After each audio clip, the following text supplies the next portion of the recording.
اگلا سوال کراچی سے امبرین یہ کرتی ہیں کہ کہتے ہیں کہ چھپکلی کو مارنے کے بعد غسل کرنا ضروری ہوتا ہے، اس کی حقیقت کیا ہے؟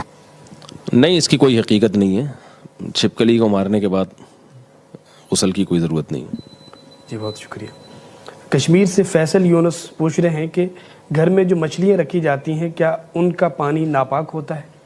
نہیں، جو جانور پانی کے اندر ہی رہتے ہیں تو ان کی وجہ سے، ان کی بیٹوں کی وجہ سے پانی ناپاک نہیں ہوتا. جو پانی کے اندر ہی رہنے والے جانور ہیں تو جب تک باہر سے کوئی گندگی پانی میں ناپاکی نہیں جائے گی، پانی کو پاک ہی سمجھا جائے گا. جی. حافظ عابد یہ پوچھ رہے ہیں کہ کیا مردوں کے لیے بال رنگنا صحیح ہے؟ 40 سال کی عمر کے بعد مرد ہو یا عورت، اس کے لیے کالا رنگ استعمال کرنا ناجائز حرام ہے. اور 40 سال سے پہلے مرد ہو یا عورت، اس کے لیے کالے رنگ کا استعمال کی گنجائش ہے. اور 40 سال کے بعد کالے رنگ کے علاوہ کوئی بھی رنگ لگا سکتے ہیں، چاہے مرد ہو یا عورت. اس میں یعنی مردوں یا عورتوں کا کوئی فرق نہیں ہے. 40 سال کے بعد آپ بلیک کلر کے علاوہ کوئی بھی کلر لگا سکتے ہیں.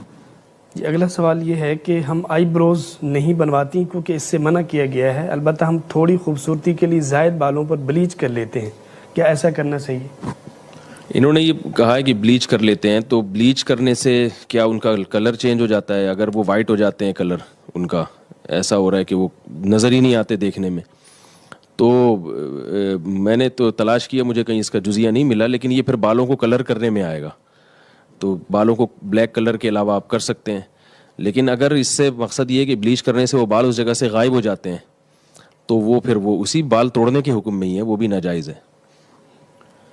جی اگلا سوال اقرا ملتان سے پوچھ رہی ہیں کہ کیا عورتیں غیر ضروری بال صاف کرنے کے لیے بلیڈ استعمال کر سکتی ہیں؟ جائز ہے، مگر خواتین کے لیے بلیڈ استعمال کرنا بالوں کو صاف کرنے کے لیے مکروہ اور ناپسندیدہ عمل ہے، خلاف سنت ہے. نبی صلی اللہ علیہ وسلم نے خواتین کو جو بال صاف کرنے کے لیے جس چیز کو سنت قرار دیا وہ بلیڈ کا استعمال نہیں ہے، پاؤڈر ہے یا کوئی بھی ایسی کریم وغیرہ کے ذریعے بال صاف کیے جائیں.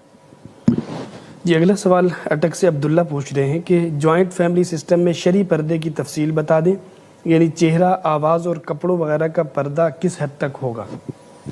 جوان عورت کے لیے جوائنٹ فیملی میں بھی پردہ فرض ہے اور چہرے کا پردہ بھی فرض ہے اس پر. البتہ کپڑوں کا پردہ کرنا بہت مشکل ہے جوائنٹ فیملی میں، اگر سب اکٹھے رہتے ہیں تو کپڑے کا پردہ فرض نہیں ہے ایسی صورت میں اگر مشکلات پیش آ رہی ہیں. رہا یہ مسئلہ کہ یہ جو بعض دفعہ ایسے ہوتا ہے کہ جوائنٹ فیملی میں کوئی خاتون پردہ کرتی ہیں تو بالکل کمرے میں بند ہو جاتی ہیں اور وہ کہتی ہیں کہ آواز کا بھی پردہ ہے، جس کی وجہ سے جو گھر کے اجتماعی نظم میں پھر بہت زیادہ یعنی مشکلات پیش آتی ہیں. کھانا پکانا، یا ظاہر ہے جب سب مل کے رہتے ہیں تو سب کو ایک دوسرے کی خدمت کرنی پڑتی ہے. تو وہاں یہ گنجائش ہے، فقہا نے یہ گنجائش دی ہے کہ اگر کوئی بات کرنا چاہے تو بات بھی کر سکتی ہے دیور سے پردے کے پیچھے. اور اگر سب اکٹھے بیٹھ کے کھانا کھا رہے ہیں، جیسے ایک ہی میز پہ یا ایک ہی دسترخوان پہ سب کا کھانا کھانے کا معمول ہے، جیسے کہ والدین کی خواہش ہوتی ہے کہ سب بیٹھے اور بہویں ایک ہی جگہ بیٹھیں، تو اس کی بھی گنجائش ہے کہ یعنی جو خاتون پردہ کر رہی ہیں تو وہ اسی رو میں بیٹھیں جس رو میں دیور بیٹھا ہوا ہے. درمیان میں فاصلہ ہونا چاہیے، ساتھ بیٹھنا تو جائز نہیں، تاکہ دیور کی نظر چہرے پہ نہ پڑے، اور دیور کو بھی چاہیے کہ احتیاط کرے. تو اس طرح سے یعنی اگر گھروں میں یعنی چھوٹا گھر ہے یا بڑی فیملی ہے، یعنی بالکل ہی اپنے آپ کو چھپانا بہت مشکل ہو رہا ہے، تو اس طرح سے یعنی پردہ کیا جا سکتا ہے. یعنی خلاصہ یہ نکلا کہ ایسے نہ بیٹھا جائے بالکل آمنے سامنے کہ دیور کی نظر بھابھی پہ پڑ رہی ہے، یہ بالکل جائز نہیں ہے. اور بے تکلف نہ ہوا جائے، جیسے بعض خاندانوں میں دستور ہے دیور بھی جوان ہے، بھابھی بھی جوان ہے اور خوب کہہ کے سامنے بیٹھ کے لگا رہے ہیں، یہ بالکل غلط ہے. تو کوئی ضرورت کی بات ہو تو کی جا سکتی ہے، سفر سے واپس آئیں تو سلام بھی کیا جا سکتا ہے، خیریت بھی ایک دوسرے کی پوچھی جا سکتی ہے، اور اکٹھے بیٹھ کے یعنی ایک ہی دسترخوان پہ کھانے کی بھی گنجائش ہے، لیکن میں نے بتایا کہ آمنے سامنے نہ ہو. تو جن سے پردہ ہے وہ نامحرم تھوڑا سا فاصلے پر ہوں اور یعنی بالکل چہرے پہ نظر نہ پڑے، ایسی یعنی ترتیب سے بیٹھا جائے، تو یہ انشاءاللہ اس میں گنجائش ہے.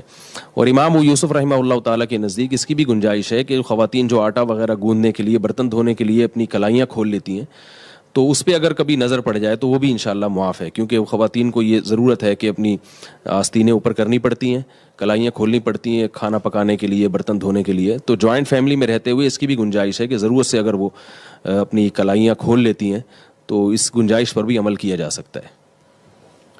جی بہت شکریہ. اگلا سوال ڈیرہ غازی خان سے محمد طاہر کا ہے وہ پوچھ رہے ہیں کہ رسم و رواج کی اسلام میں کیا حیثیت ہے، وضاحت فرما دیں۔ ان کے سوال بہت ہی مبہم ہے کہ رسم و رواج کی، رسم و رواج کچھ تو ایسی ہیں جو سنت نہیں ہے لیکن اس کو لوگ دین سمجھتے ہیں، تو اس کو پر تو بدعت کا گناہ ہوگا۔ کچھ رسم و رواج ایسی ہیں کہ جن سے یعنی جیسے نکاح کی رسومات ہیں یا میت کی رسومات ہیں، اس کو لوگ دین تو نہیں سمجھتے لیکن وہ ایسی رسومات ہیں کہ ان کی وجہ سے مرنا بھی مشکل ہو گیا اور شادی بیاہ بھی مشکل ہو گئی، یعنی ہم نہ، اور بچوں کی پیدائش کے موقع پہ جو رسومات ہوتی ہیں، یعنی پیدائش بھی مشکل، پھر شادی بھی مشکل اور مرنا بھی مشکل۔ تو آج کل خرچے کے بغیر لوگ کوئی کام نہیں کر رہے، تو ایسی رسومات جس کی وجہ سے لوگ کسی بھی مشکلات میں پڑ رہے ہوں، تو وقتی طور پہ مزہ تو بہت آتا ہے ان رسومات میں، یعنی جیسے ہو رہا ہے ہمارے معاشرے میں بہت ساری رسومات ہیں، مزہ تو بہت آتا ہے لیکن اس کا معاشرے پہ منفی اثر پڑ رہا ہوتا ہے، لوگ تنگ آ رہے ہوتے ہیں، تو ان رسومات کو وہ بھی ناجائز ہوں گی، ان پہ بھی گناہ ملے گا، کیونکہ شریعت کبھی بھی ایسی کوئی وقتی انٹرٹینمنٹ کو پسند نہیں کرتی جس کی وجہ سے معاشرے پہ منفی اثرات پڑ رہے ہیں۔ اور اگر اس کے علاوہ کوئی ایسی رسم ہے جس سے نہ کوئی نقصان ہو رہا ہے اور نہ لوگ اس کو سنت سمجھ رہے ہیں، تو وہ اصل ہر چیز میں اباحت ہے، وہ جائز ہے، اس میں پھر کوئی گناہ نہیں ہے۔ اگر ان کو کوئی خاص رسم پوچھنی ہے تو یہ دوبارہ سوال کر سکتے ہیں۔ اگلا سوال یہ ہے کہ کیا نفلی قربانی میں ایک حصے میں 2 آدمی شریک ہو سکتے ہیں؟ نہیں، قربانی چاہے نفلی ہو یا واجب، ایک حصہ ایک ہی آدمی کی طرف سے ہوتا ہے، 2 شریک ہو گئے تو کسی کی بھی قربانی نہیں ہوگی۔ جی بہت